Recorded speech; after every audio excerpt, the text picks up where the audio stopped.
Magsara na po tayo. Patay na po natin yung ilaw.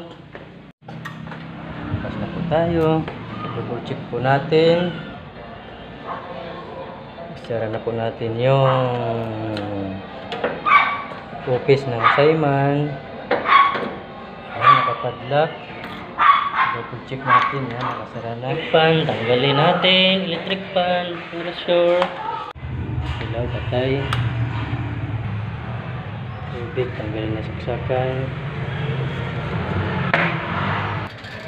Main door, sasara natin. Yan ang ilaw. Yan. Tapos yung aircon, nakapatay na. Labas na tayo. Yan yung gate. Double check. Yan, sarado na.